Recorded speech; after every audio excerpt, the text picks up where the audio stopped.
Xin chào các bạn, hôm nay mình sẽ chia sẻ với các bạn cách làm đậu hũ bằng cách xài gelatin. Gelatin thì nó cũng giống như là xuân sa, tức là mình ăn lạnh. Xuân sa thì cái độ nóng chảy của nó cao hơn là 185 độ, trong khi cái chất gelatin này thì cỡ khoảng 100 độ là nó đã tan rồi. Thành ra mình phải ăn cái này là ăn lạnh. Bạn có thể ăn như là đậu hũ nước đường hoặc là ăn theo cái kiểu chè khúc. Bây giờ thì mình vô chuẩn bị nấu sữa. Thì sữa này là sữa tự làm cho nên rất là đặc. Mình cỡ 100 gram đậu thì ra 100 gram sữa. Mình sẽ đổ vô là nửa cốc nước. Mình nấu sôi lên. Trong khi chờ nước sôi thì mình sẽ hòa với lại, mình hòa cái chất làm đông là cái gelatin này. Mình xài 2 bao, 2 cái bì này. Mỗi bì là cỡ 7 gram, thì 2 bì là 14 gram. Mình bỏ vô là 1/4 cốc nước. Xong đó, nước sôi lên rồi thì mình bỏ vô 2 cốc sữa. Bạn có thể khi nó sôi lại thì bạn có thể bỏ đường vô hoặc là không bỏ đường rồi mình ăn với nước đường, cái đó là tùy các bạn. Bỏ đường thì bỏ từ 2 muỗng canh cho tới 4 muỗng canh. Không bỏ muối nha, không có bỏ cái gì chua, bởi vì cái chất gelatin này thì nếu mà bỏ muối hoặc là bỏ cái chất chua axit vô thì nó sẽ làm giảm cái độ đông. Nếu mà bạn muốn đông nhiều đông thì bạn phải bỏ thêm cái gelatin vô. Bây giờ mình nấu cho nó, mình khuấy liên tục cho đó khi nó sôi lên. Nó sôi lên thì mình tắt lửa. Rồi mình cũng tiếp tục khuấy cho nó khoảng chừng 5 phút nữa để cho cái đậu, tại vì đậu này là đậu tươi mình làm, chứ không phải là mình mua sữa. Đó, nó bắt đầu sôi lên là mình rút dây điện ra, đưa dây điện cho các bạn thấy đó.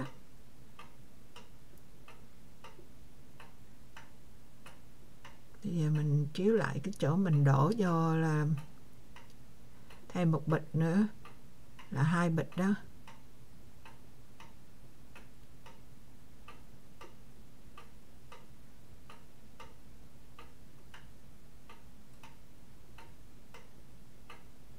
Mình chỉ khuấy sơ nó, mình để nó cỡ khoảng 1 phút cho cái hạt của gelatin nó hấp thụ nước á. Mình xài 1/4 cốc nước, bạn có thể xài tới nửa cốc nước cũng được, thì cái đậu hũ của mình sẽ mềm hơn chút. Mình muốn nó cứng hay mềm đó là tùy theo cái số nước mình đổ vô.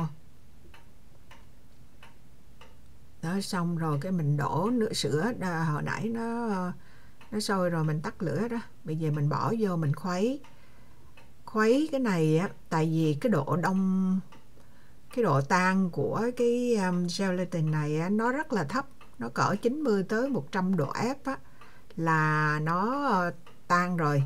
Thành ra mình không cần nước nóng. Nếu nước mà sôi quá, bạn để sôi lâu nếu mà nấu trên bếp bạn để nước sôi là nó không bao giờ đông, tại nó còn ngược lại nữa. Thành ra mình để nó mình có pha thêm nước lạnh vô đó, pha trong cái gelatin đó, nó làm cho cái sữa mình sẽ giảm nhiệt độ xuống vừa với lại cái độ đông của nó. Mình khuấy đó khoảng là 5 tới 6 phút, tùy các bạn, coi đến khi nào mà mình dỡ cái đồ mình khuấy lên, mình thấy nó mịn băng nó không có giấy chấm lấm tấm thì ok rồi. Cái gelatin này nó có 2 dạng, một dạng là bột hoặc là như mình đang xài, hoặc là cái dạng họ ép ra lá. Người ta thích làm cái dạng miếng lá hơn, là bởi vì nó dễ tan vô đó. Còn cái bột này có thể tạo ra những cái bột không khí đó. Mình kéo lên mình dồn cái quậy đó, nó không còn lấm tấm á, thì ok rồi.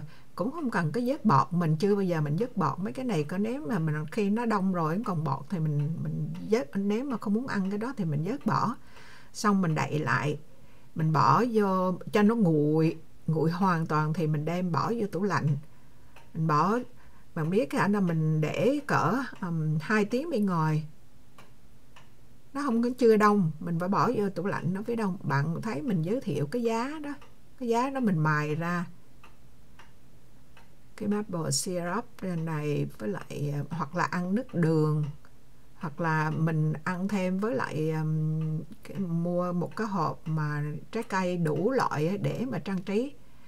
Mình mài cái muỗng mà ở trong nồi Instant Pot nó bán á, mình tính làm cái muỗng để mà cắt cái đậu hũ này, nhưng mà mình mài chưa được mỏng lắm, thành ra cắt không có được.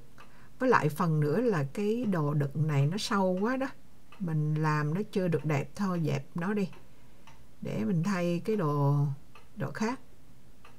Cắt nó đùi quá, uổng công mình mài cả buổi để hồi mình mài lại cho mỏng mình sẽ làm. Cái này thì bữa hôm đó mình cũng lấy một cái nắp để mình chế, mà thấy khó thôi mình múc lại cái ly nhựa này đó. Các ly nhựa thì nó mướt mà lẹ hơn. Mình làm cái đồ đựng á, nó cạn thì nó dễ hơn. Đây là cái tỷ lệ này là nước với lại mình pha này, như vậy là mình nói tóm lại cho các bạn nha, là mình xài 2 cốc sữa với lại nửa cốc nước, tức là tổng cộng là 2,5 cốc chất lỏng.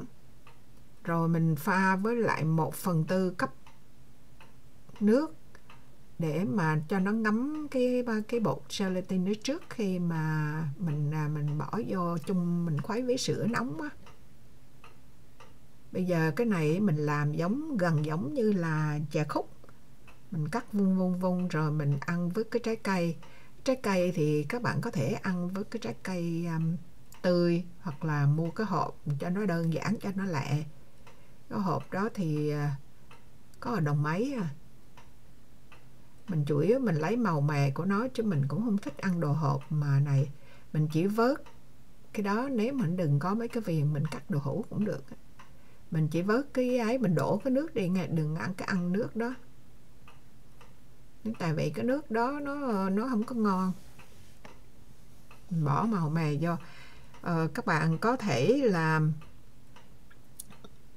như mình nói hồi nãy, trong cái sữa bạn có thể bỏ đường ngọt sẵn ở trong đó, hoặc là tại nhà mình có người tiểu đường, thành ra mình không có bỏ vô ở trong sữa, mà mình để vậy để người nào ăn được đường thì bỏ nó vô đường, còn không ăn thì ăn không, với lại cái đường mà không có sugar, cái đường sugar free. Đây với 1/4 cốc cái đậu, cái này gọi là pine nut đó, là cái hạt thông á, mình rang vàng lên, nó thơm phức luôn á, nó rất là hợp với lại cái đậu hũ này, mình thích ăn á. Rồi mình đổ syrup vô, cái này mình biểu diễn thôi, mình đổ ít cho các bạn ăn thì đổ nhiều vô. Cái syrup thì cái hiệu này ăn rất là ngon. Maple là giống như là cây phong mà. Đó. Mình đổ ngó ít vậy cho ăn rất là ngọt, cái độ ngọt của nó cao lắm. Rồi bây giờ mình bỏ vô cục đá cho nó lạnh, tại vì cái đậu hũ mình lấy ra ngoài cũng hơi lâu á, thành ra mình muốn ăn lạnh, trời bên đây nóng á. Rồi mình ăn, nó giống như chè khúc vậy. Như chè khúc á, thì cái đậu hũ nó làm bằng sữa cũng protein ra, cái này thì cũng protein từ cái gelatin đó. Mình thích ăn với cái hạt thông này, nó thơm ngọt. Trái cây này là bỏ chủ yếu là mình làm cho nó màu mè, chứ trái cây hộp ăn không có được ngon đâu. Nhưng mà các bạn muốn làm gấp thì cũng được. Rồi bây giờ mình ăn cái dĩa thứ hai này, giống như là ăn đậu hũ thường với nước đường vậy đó. Nhiệt độ mà đông cái này là 90 tới 100. Thành ra nên nếu mà mình bỏ nóng nóng vô nước đường hay gì là nó mềm ra liền à. Ăn lạnh rất là ngon luôn. Mình nhìn cũng đẹp, phải đồ mình cắt đủ thứ kiểu hết, nó nhưng mà nó hơn cái mình làm bằng xuân sa là nó không có bị tách nước. Cái này mình để nó quyện cứng lại à. Rồi dồn lại những cái hình ra. Đây là lúc mình ra vườn mình rứt vài cái minh là gọi là rau húng á, mình bỏ vô cho nó đẹp, mà ăn luôn cũng được. Rồi bỏ hạt thông vô. Các bạn có thể bỏ bất cứ loại đậu nào cũng được, hay đậu phụng mè hay là hành nhân hay là cái gì, muốn thích có cái gì thì bỏ vô. Đây là cái chén nước đường riêng đó. Đậu hũ làm kiểu này rất là lẹ mà nó ngon nữa. Đối với mình đó, mình thấy là nó rất là ngon luôn, mà dễ dàng nữa. Nhưng mà không có ăn chay được là bởi vì nó làm chủ yếu là bằng từ động vật á, con heo á. Đó, mình chiếu kỹ lại để mình bây giờ thì mình nói so sánh tất cả cái chất làm đông của đậu hũ. Hai loại rồi mình nói rồi, cái Epsom này, muối Epsom hồi nãy á, là xuân sa rồi ấy.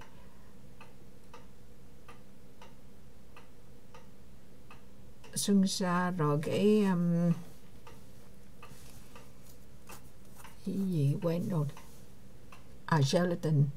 Rồi cái này gypsum, muối gypsum. Nên mình mua một cái bình nhỏ xong xuôi, mình làm không vừa ý, mình phải mua thêm cái bịch bự này là 2 bịch luôn á.